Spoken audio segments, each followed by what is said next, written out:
Welcome back to the Bible study. And if this is your first time, just a quick note that the full transcript of the notes are down below. If you don't like the sound of my voice, you can read that. And please hit the like and subscribe button and leave a comment. Let us know where you're listening from. That would be great. And with that, let's get into 2 John 1, 12 through 13. I have much to write to you, but I do not want to use paper and ink. Instead, I hope to visit you and talk to you face to face, so that our joy may be complete. The children of your chosen sister send their greetings. Interesting points. First, verses 12 and 13 conclude the second letter of John. Although John was a prolific writer who composed the Gospel of John, the letters of 1st, 2nd, and 3rd John, and the book of Revelation, authoring 50 of the New Testament's 260 chapters, he could have written a longer letter, but this was not the purpose in writing this message. Second, despite his talent for writing, John preferred personal contact. The Greek phrase he used, stoma per stoma, literally means mouth to mouth and is almost always translated as face to face, indicating two people communicating directly without any barriers or distance.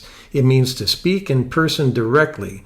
As we can understand from countless calls over the internet, visiting in person has a different importance and feel to distance communication, even with the development of new technologies. Face-to-face fellowship is incalculable to our joy. Third, the final verse of 2 John is a very brief signature. The children referred to are almost certainly the believers located together with John. We cannot determine if John is with a few Christian friends or an entire church, but he is clearly in touch with some type of Christian community. This contrasts with the book of Revelation, which John wrote while alone in exile on Patmos. In Revelation, John is alone and hearing directly from the Lord. Fourth, these fellow believers were spiritual family with the recipients of John's letter. Using terms such as children and sister implies relationship. John is using familiar terms for believers in his location and those receiving his writing. These fellow Christians send greetings, which are simple blessings to those they could not visit in person at that time. Still today, believers often send greetings to one another while apart. Likewise, we long to see one another in person, view one another as family, and anticipate eternity together with Christ. Application. Even though technology allows us to see and chat with people in real time such that we can hear the tone of their voice and read their facial expression, nothing matches the shared experience of visiting with someone in person.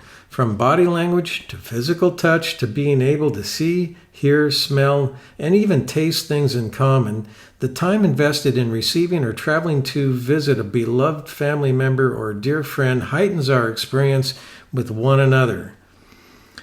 At the time of this video, we're coming out of the pandemic era.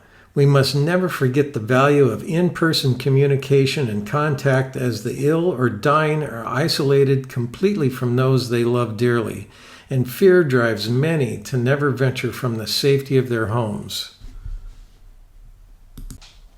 Well, that brings us to the end of 2 John. We'll be moving on to 3 John. We just pray for you that these commentaries add context and meaning to God's Word. And don't forget to hit the like and subscribe. And the full transcript again is down below. And we will see you on the next one. Thank you.